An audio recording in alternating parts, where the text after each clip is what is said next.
terre d'évasion avec ses paysages sublimes, ses montagnes généreuses, son ambiance séduisante et son soleil radieux.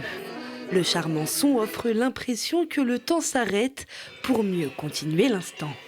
J'ai été très très agréablement surpris en arrivant par le site, aux portes de Grenoble quand même, on a la ville à côté. Un site vraiment fabuleux, c'est magique, un paysage magique.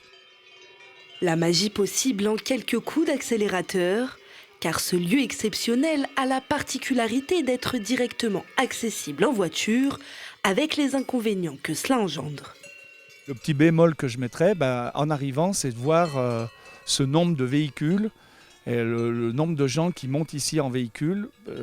Donc c'est complètement saturé et ça enlève du cachet à l'alpage. Moi je viens souvent ici déjà pour la course à pied, pour le ski roue, et je constate que comme on peut le voir là aujourd'hui, il y a quand même beaucoup de bagnoles qui montent le week-end, surtout les week-ends et pendant les vacances. Donc il y a un peu une problématique de place déjà, parce qu'on ne peut pas mettre tout le monde ici, c'est pas un parking qui est immense.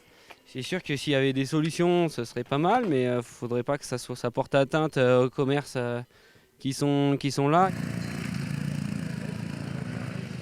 Des voitures qui stationnent sur plusieurs centaines de mètres et s'imposent dans une vue à 360 degrés, quasi donc parfaite.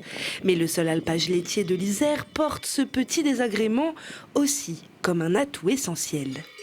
La fréquentation en soi, c'est pas un problème. Vous avez pu voir autour, là, il n'y a pas de dégradation des sentiers, il n'y a pas de papier qui traîne, il n'y a pas d'incivilité même, on va dire.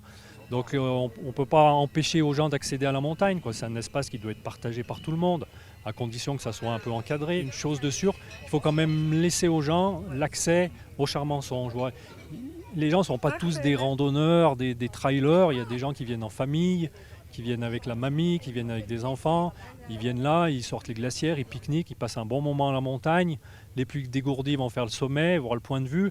Je pense que ces gens-là, on ne peut pas leur empêcher l'accès, quoi. Il faut que ça soit accessible à tous. Non, la réalité, c'est que si ce site a autant de succès, c'est que tout simplement aussi, il est accessible à grand nombre. Et donc on a la chance d'avoir aujourd'hui des personnes handicapées, on a beaucoup de personnes âgées et des familles avec des enfants en bas âge. Donc c'est la montagne accessible pour tous aussi, le Charmançon. Donc peut-être faudrait ambitionner à avoir une gestion du flux de voitures tout simplement. De donner accès seulement à des voitures pleines, à des personnes handicapées, à des personnes âgées et d'amener une offre pédestre encore plus intéressante pour pourquoi pas proposer aux ski roue, aux vélos et à autres une solution plus sympathique. Une solution à l'instar d'un télésiège entre la station du Col de Porte et le site de l'Oratoire d'Orgeval. Il resterait certes encore un petit peu de marche pour aller jusqu'à l'auberge du Charmançon, mais l'arrivée serait déjà sur les alpages. Alors il y avait dans le passé un télésiège déjà qui existait, qui était relié au domaine skiable, mais qui part dans un endroit un petit peu incongru et dans une zone humide qui est pas aujourd'hui, qui serait pas reconstructible. Et puis il arrive un petit peu dans la forêt, là où les piétons ne pourraient pas venir jusqu'ici l'été. Donc il n'est pas utilisable l'été en fait, ce télésiège. Donc l'idée c'est de changer l'axe et de partir du domaine skiable pour arriver jusqu'ici. Le parc, la métropole de Grenoble a déjà fait des essais avec des navettes, des locations, enfin des mises à disposition de vélos électriques, etc. pour voir un petit peu ce qui se passe. Et ça fonctionne très bien. Voir ça rajoute presque de l'attractivité parce que les gens trouvent ça sympa aussi de pouvoir accéder à la montagne autrement. Se pose aussi la question de la desserte en transport en commun, car pour l'instant, la ligne de bus 62 accessible depuis le cœur de Grenoble s'arrête au Col de Porte. La possibilité de navette est aussi envisagée.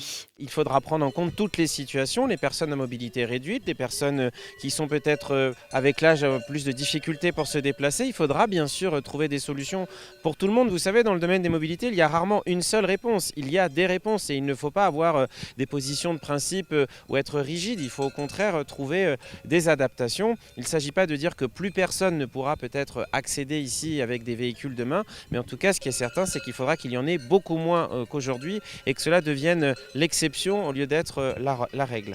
De quoi continuer à aimer ce gracieux bien commun de toute la Chartreuse, le respecter et surtout le partager.